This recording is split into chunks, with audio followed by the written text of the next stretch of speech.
Got Josh Williams in next. Josh coming to the house. James Ribshack for a Thursday. Back with Football in Focus. We've had him coming in and coming out. We had Coach Doris. He's headed to Page to film that game tonight. I think he's going to film the one with Page and Northern this evening, the JV game. And we've got coming up next, Josh Williams from JANESH. And Josh has been seeing a lot of coaches too, so I can almost just turn Josh loose. Josh, as far as it goes so far, what teams have you been able to visit and write about so far? Who have you been visiting so far preseason? So preseason, I got a good look at Western Guilford. I got a good look at High Point Central. Got a good look at Northern Vance. They're looking pretty good this year. Southern Durham, Northern Durham, Northwest Guilford. It's a good list of area schools. And you mentioned High Point Central, right? High Point Central, yeah. They took a L, surprisingly.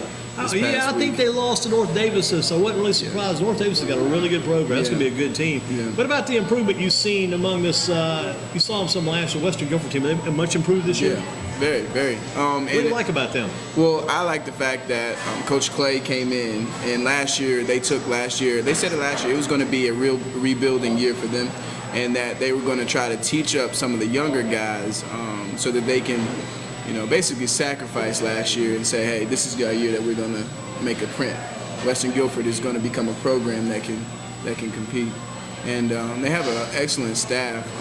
Coach Brian, he's been helpful with me in organizing around the area, so he's a good guy there too. So I like him as well. You talk about their improvement. Do you see it at quarterback with Kennedy, Mikey Kennedy? Yeah, he's a decision-making quarterback.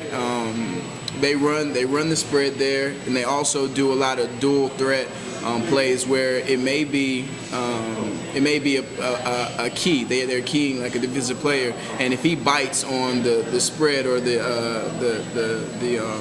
zone read and comes forward, then they hit a pass right behind him, maybe a slant or a vertical. So that's been helpful for him, I think, because he is so good at decision making. What about this new kid I've heard about? You may not have seen him yet, or maybe hearing about him too. Yeah, this Nate Johnson, new running back they got. I think there was a number 4. I can't. They told me his name, but I couldn't remember. I hadn't heard of him. Maybe this is the guy that had to sit out last year, and maybe I'm stepping in for them. But if this is the same guy, they're saying that he's like a pure back, and it's the first time they've had a pure running back in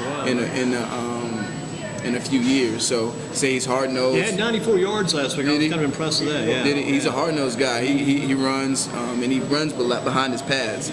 So if you get in front of him, he's going to take you for a couple more yards. And he had a receiver last week caught for over 100 yards. Which one was that? That name escapes me. There's many names out there. Kind of a longer name. It'll probably come to me in a few minutes. I think I know who you're talking about. I think I did a write-up on him last year, but they're saying that he's supposed to be a big guy for him too. I think I know who you're talking about. They got Northwest this week. What kind of chances you giving the Western Guilford team versus Northwest? Well, they're going to have to fight. They know that they're going to have to fight against Northwest. That's a big challenge. Last year, the guys took a big beat, and I think it was close to 50 to maybe 12, 14 or something of that nature. But so they know that. The guys who are playing for them, Western Guilford this year, they know that, and they remember that loss. So that's something that they're using to go into the season. That receiver's name is something like Turnbull, maybe Turnbull. Is that his last name? Yeah. I can't remember his name, but I know who you're talking about. Off of the stat sheet I had this week at the website, working those stats. To get better, you talk about Western Guilford being better. How about teams that are better and looking good every year? Which teams in the area right now do you see as potential state championship teams? Okay. There's a lot that I could say about this. I like Page's chances. They have the experience. They surprised me last week. So hopefully they can get out of this hole. I like their chances.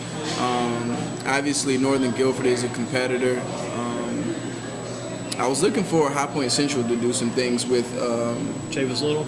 With Chavis, he did well. Yeah, Chavis got 200. Kurt Irvin was a little bit off, but I don't. Is that the quarterback? Kurt's the other running back. The quarterback is L.J. Larry McLean. McLean had over 100 yards passing, but I think he was under a lot of pressure last week. Yeah, and I was hoping that this is his year.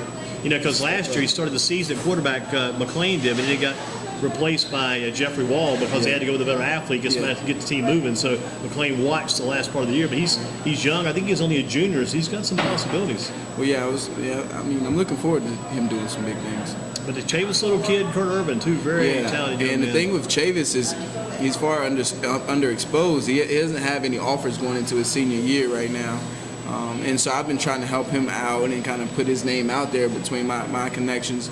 You know, my connections usually reign in D3, D2 schools. So, you know, he's far more deserving of that interest. But, you know, there are some D2 schools that are interested in him. Winston-Salem State, or Fayetteville State, some schools I've been speaking with. Who are some of the key players you expect to be contending for postseason honors? Any key names of players coming up for the upcoming season? Guys that names stand out early? There's a few guys. I'm looking for Hennigan. Yes. Hennigan is a name. He just got to get healthy, get back on the field. Did he get hurt last week? He's been sick. Oh, sick. He's been sick since back the second scrimmage when they were scrimmaging the New Bridge scrimmage. So he didn't play last week? He didn't play. He played no play last week. Didn't play in the scrimmage against New Bridge, and he may not play this week. He's been sick. Got to get well. Oh, man. He's already got his deal Appalachian locked up. That's coming for next year. Yeah, he did commit. He wants to get back on the field and have a good. You want to have a good senior year. You don't miss games your senior year. No doubt about that. And Northwest needs him. Yeah, plus Trey Turner's been out too. He's injured. Oh, is he? Turner's injured. He's He got been hurt in a for them, basketball game down in Georgia, I think, somewhere. And then See, that's why I don't know the about running back them playing. Finney's been hurt too. So all their guys, but they still blew Smith off the field last week, especially in the first three quarters. They can play.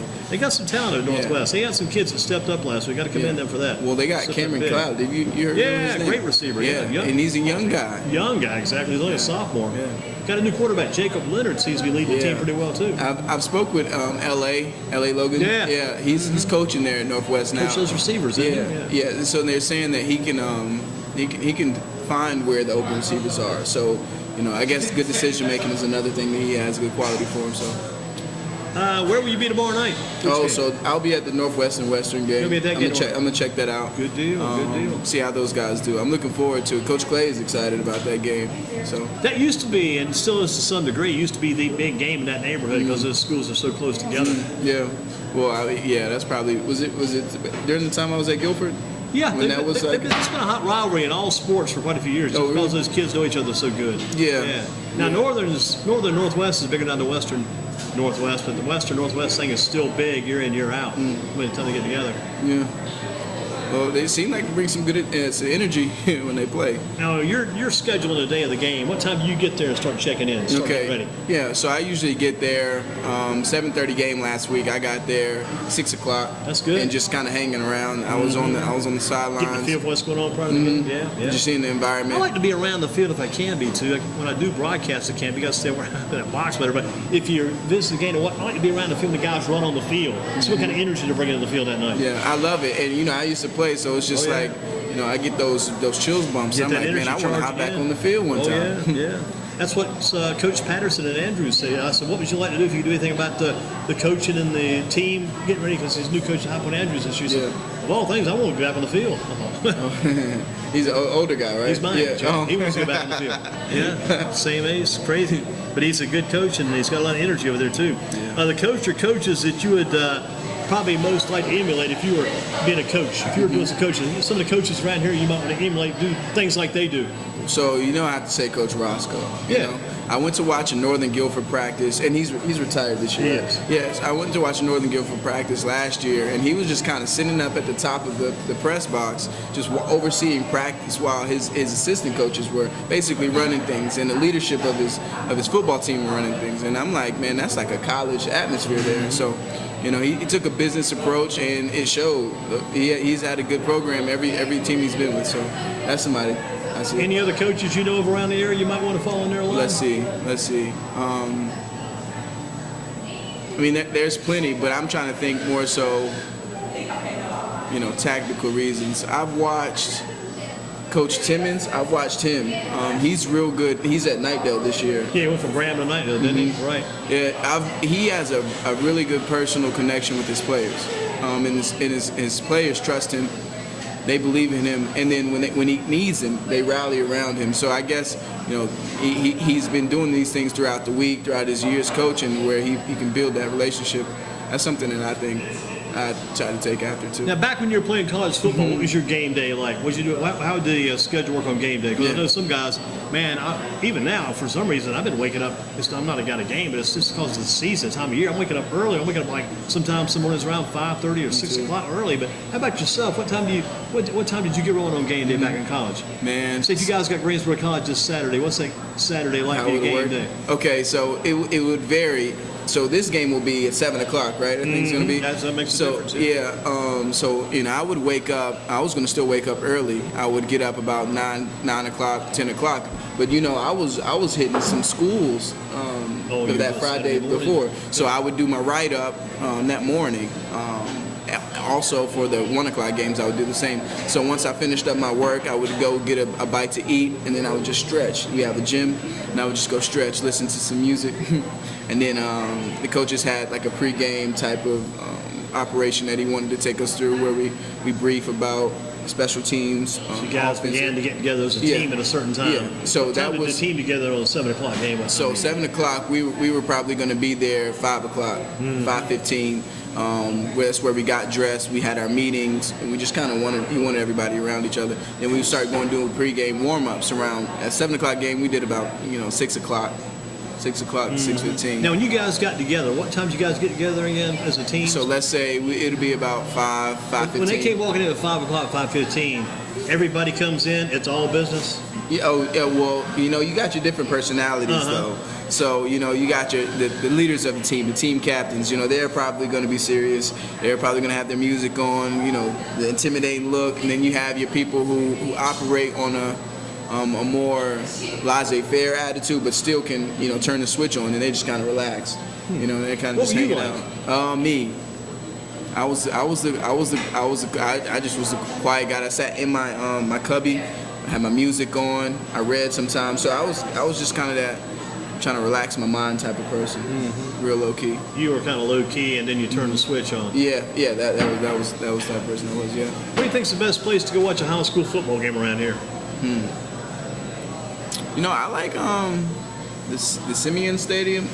High Point? Yes, that one. The big one over there? Yeah, I like that one. It reminds me of Durham County Stadium, and I used to go watch games there when I was little. But yeah, it's a nice atmosphere there, and it's professional. Also Dudley though. You like Dudley too? Yeah, I like the bands. When the bands start rolling, man, they play songs. So it's like songs real music over there. that I know. So yeah.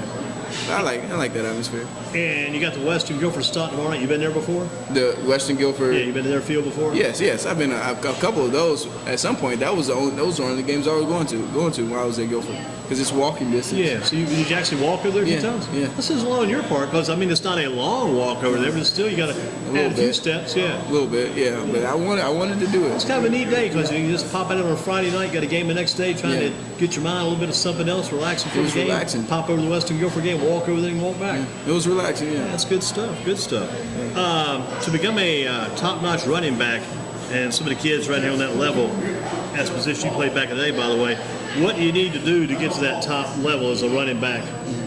And maybe use some things you wish you could have done that might have got you further.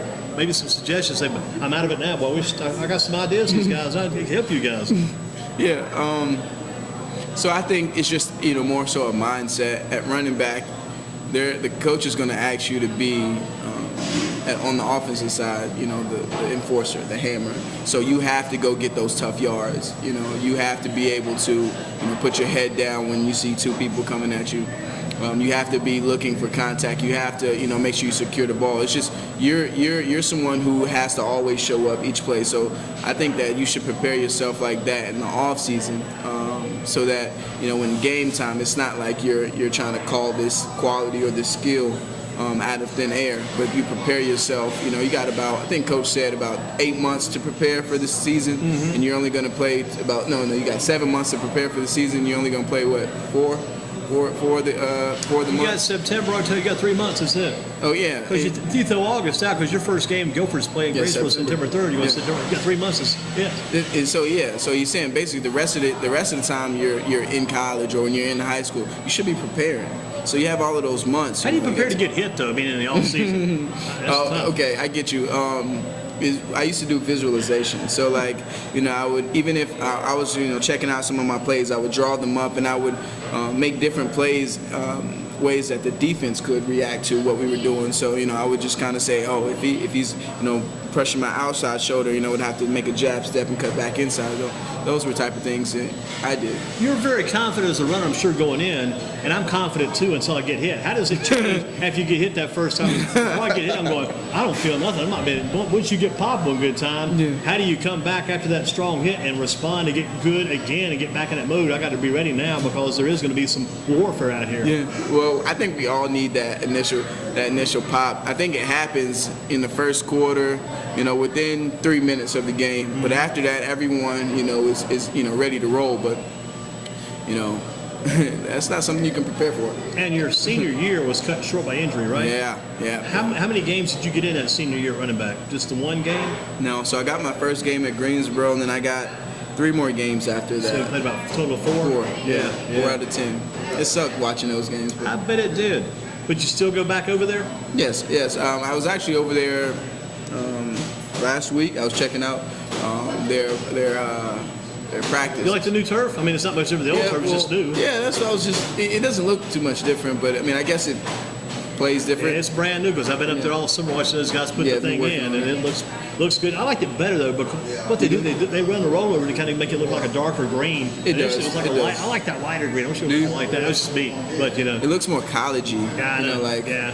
ESPN type. Exactly. Now they're back on it practicing again. I think now. Well, are they? Are they practicing on it? I think so. They're moving that way. Give me one thing, and I'll get one more question. Let's get out. But here's the deal.